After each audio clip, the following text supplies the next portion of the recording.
Hello and welcome. It's TLB time, and finally the Legacy Cube is up. I really like that cube. It's only me, Kim, today. Jimmy is off skiing. We have opened Garruk, which I like. Fiery Confluence, which is very good when there's a lot of artifacts in the cube. It was awesome the first time Legendary Cube was around. We have Domri, a Merfolk Looter is fine. Impulse and stuff, but I like green. In this cube, green actually is very good because you don't have all that ramp in all the other colors. Here we have another good Planeswalker, the Wild Speaker, but also the Jace. And green-blue is probably my favorite archetype. To get the ramp and power from green and combine it with the pure control and card draw in blue is awesome. Ooh, and talking about awesome, Frost Titan. One of the super best bombs, I think, in this format. I mean, the Titans are all very good. I really like Frost Titan. Good pick. Ooh, and another Jace. Pretty late Jace. Could blue be open? Can this be the day? Doesn't happen often. Our start is awesome. Ooh, and actually Nissa, which helps us hit our land drops and can turn into a Planeswalker. So we have started off with 4 mythic Planeswalkers and a Titan. I'm very pleased about that. Late Hymn to Taurus, we saw also the Sundering Titan. Here we have a Mystic Snake on color, also Beast Within, and the Bouncer. But I like Mystic Snake here. Will probably be a good tempo swing if we can hold up mana. We might get other stuff, instants and flash stuff that we can play later. Okay, first bad pack for us. Some white cards, Tectonic Edge I don't think we're going to play, and the Ifrit is not powerful enough. I guess it's not bad, but I don't like taking all the damage because there are fetch lands, there are pain lands, there are ancient tombs and stuff like that, and then the Ifrit actually becomes a clock. Dismiss, Electrolyze, Conscripts. If we take a Conscripts here, it's splashable, and if we later just pick up a combo piece, we can actually go off. And even if we don't pick up a combo piece, the conscripts can steal a Planeswalker and do effects and stuff like that, or just take out a creature and attack for lethal. So yeah, looks good. Kira's Follower came around. It's a ramp card, and it can have combos with different permanents, so we're going to take it. Master of the Waves was very good back in the days when you played Blue Devotion, but if we're going to play 3 colors, maybe City of Brass is something we could consider. I don't like taking the pain, but sometimes you have to do it for the value of splashing. Okay, some red cards are left for last, as usual. The white Confluence is also pretty good, but I don't like that as much as the blue and the red one. Yeah, we're probably not going to play the factory, so we're just going to hate on the Goblin. Actually, Thassa is playable. If we play Jace and Primeval Titan and maybe other blue permanents, Snake, then Thassa could get active. Yeah, I really love this start. We have a lot of good and solid playables. I would consider them bombs even. Now we're just going to take something. Maybe Tanglewire could be something. I have played like prison decks in this format, it's also very fun. You just lock your opponent out in different ways. But yeah, really like this start. We have solid 8 cards, and looks like blue was pretty open from left. Show and Tell is probably not for us. Don't have any Emrakul or something. I really like Dragonlord's Silumgar here because you can steal powerful stuff, and if you put it in at the same time as your opponent plays Show and Tell and an Emrakul, for example, Silumgar steals the other Show and Tell target. But we're going to take mana now, going to start prioritizing fixing, or just having a stable mana base. Upheaval is very, very, very powerful, one of the most powerful cards in the cube. You really need a lot of either mana elves or mana rocks, which we don't have. But I could just take it for the power level. Otherwise, I will probably wheel one of the lands, the coast or the temple. Dungeon Geist, Chromatic Lantern helps with the splash. We have some blue cards that we could wheel with double blue in the casting cost, which is good together with Thassa. But here I'm taking the Lantern just because then even if we pick up like a Splinter Twin or something, we can more easily splash that. Lantern is a pretty powerful card. It both ramps and fixes color multiple times. Okay, yeah, okay. Wooded Foothills could actually, yeah, it already gets us green, red, and blue. Yeah, so that's good. Taking that. Otherwise, we could take like Roast or something, but we're not mainly red, so better just take the fixing. All the blue, red, and green fetch lands looks pretty good. Talking about that, we have Scalding Tarn, but we also have Kiora, Winter Orb. Again, if we had elves and rocks, Winter Orb would be super. But we're going for some sort of Planeswalker mid-range powerful deck. Maybe just try out Kiora. Gives us a win con. A bit sad not to take the land there, but hopefully we could get another fetch later. Still only pack 2. Yeah, Upheaval goes into the sideboard for now. We'll see if we get there. Brainstorm. Don't know how powerful Whisperwood is. Ancient Tomb is a very good land, even though it's a bit pricey for the mana base if you're 3 colors, but I'm going to take it just because it's 2 mana for 1. Card draw, yeah, we don't have that much card advantage yet. We have Baby Jace, and we have Nissa, and now Deep Analysis. Looks good. Okay, Delver, this is not a Delver deck. From Beyond, I don't think it's powerful enough. Shaman is good, and we actually have a lot of creatures, so I could see taking it, but I don't like the fact that it only cast creatures, because we're going to have a lot of planeswalkers and probably instants and sorcerers. So maybe just take the versatile card Brutal Expulsion. It can handle annoying small creatures that have good upside. It could kill planeswalkers. It can Jace bounce something and stuff like that. Oh, Bloodstained Mire wield. So now we have 2 ways to get Steam Vents. Yeah, that's the pick.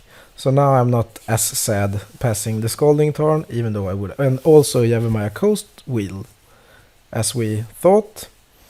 I don't know how good the Bloom Tender is. I prefer the elves costing 1, actually. Yeah, we're taking the coast. Now the mana actually starts to come together, and the Whirler Rogue wield also.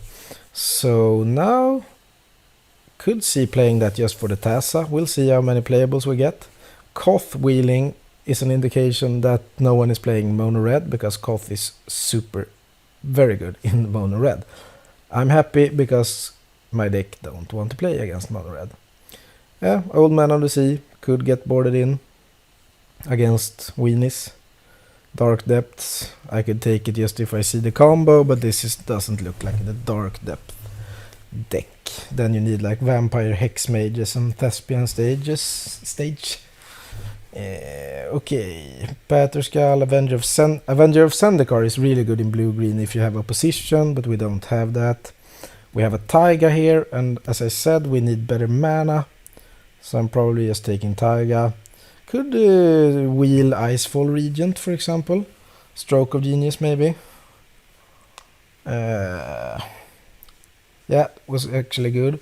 Ooh, tough pick. Inferno Titan or Noble Hierarch or Pestermite. Sadly, we don't have the combo yet, so maybe picking Pestermite now is a bit early. Hierarch ramps us towards our 4-drops. It fixes mana for Mystic Snake, Kiora, Garruk, Jace. Yeah, it even makes us play like Nissa or Lantern on turn 2, so yeah, I think prioritizing. Now we have more ways to get blue and green. Manowar, never bad. Buy time to find the combo, or buy time just to play a Planeswalker. Force Spike could maybe wheel. Yeah, not much else here. There's an Ashen Rider for Reanimator. Ratchet Bomb maybe.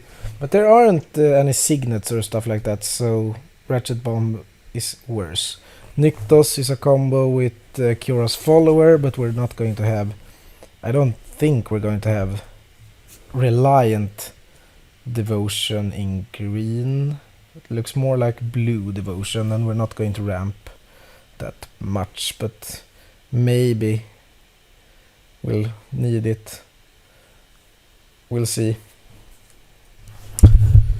Ooh, that's a late Garruk. I love all the Garruks. I think they're very good. Just plussing for beasts and also minusing for card draw. So now we have card draw in both 3, 4 and 5 drops, which I like. Den Protector I think is very good actually. Just get back something relevant. You could have played a counter spell or something and then just Den Protector it back during while an opponent is casting something and then counterspelling it. Like a little Snapcaster. Ooh, Splinter Twin. Okay, so I'm not heavy red, but it's a win condition. Our deck looks like it can win a lot of games even without the combo. But why not just win a random game of the combo? I like having a combo, like a win condition combo of sorts to be able to just steal games. Force of Will looks actually pretty good here. 1, 2, 3, 4, 5, 6, 7, 8, 9, 10, 11 blue cards. And probably more when we're ready. Very good against like busted decks that tries to reanimate stuff on turn 2. For example, Icefall Regent Wield, and I actually think we could play it. Maybe board it out sometimes if we're playing against control, but worst case it's a 4/3 flying. It's still a threat, so... And you could curve Thassa, Jace, Icefall Regent for example, and hit with Thassa. We got the Pestamite back, so we're probably... now we're going to play the combo. We have 21 playables so far, 4 Spike Wield. Yeah, we're going to get the deck. We have good finishers, good planeswalkers, some fixing and some ramp. We have Force of Will, conscripts that can tempo swing, Brutal Expulsion also sort of tempo card. And in draft generally I like playing on tempo. So now we're just hating on some stuff. We probably don't want to play against the Unburial Rights. Yeah, probably not playing Explore either. I think maybe 4 Spike or Upheaval. Sadly this Upheaval theme did not really come together. As I said earlier, you want to be able to tap out and just float a lot of mana, replay your permanents, and your opponent goes to discard. That's the trick. How does this look? We have a lot of planeswalkers. We have Jace, Kiora, Garruk, Nissa. Yeah, we have a lot of win cons. So if we get to play a good mix of lands and spells, this is the type of deck that wins a lot of matches, I think, just because you are so threat heavy.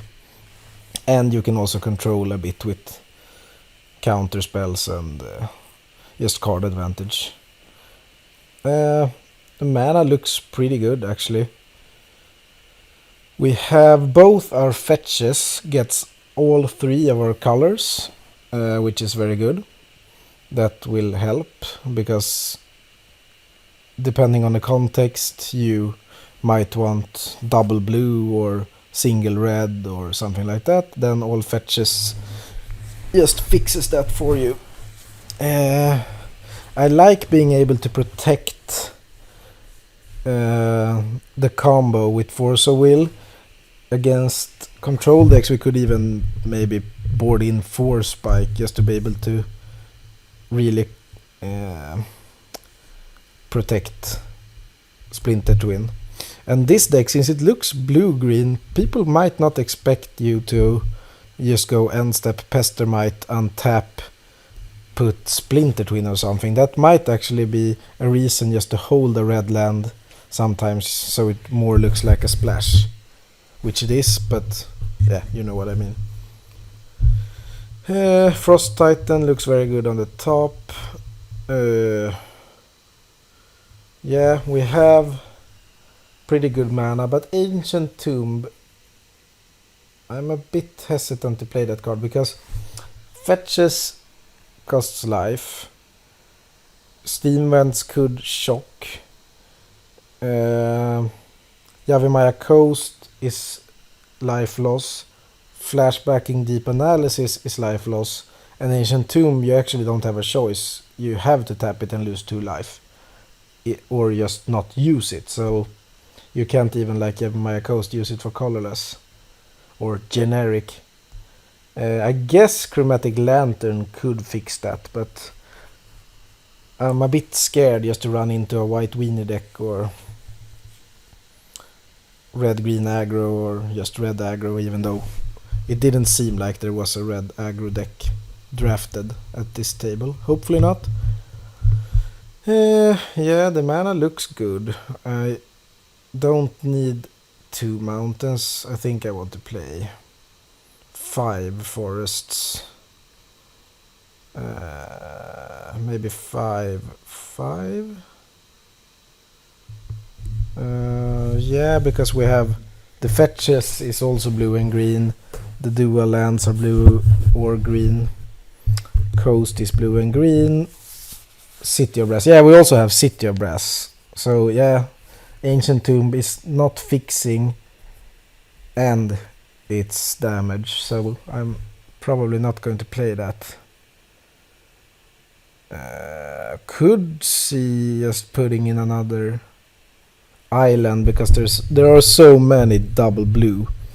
I could see us running into a scenario where we have like single blue and Whirler, Rogue, Jace and Mystic Snake in hand, which doesn't sound that appealing. Yeah, we're probably putting out Ancient Tomb and playing it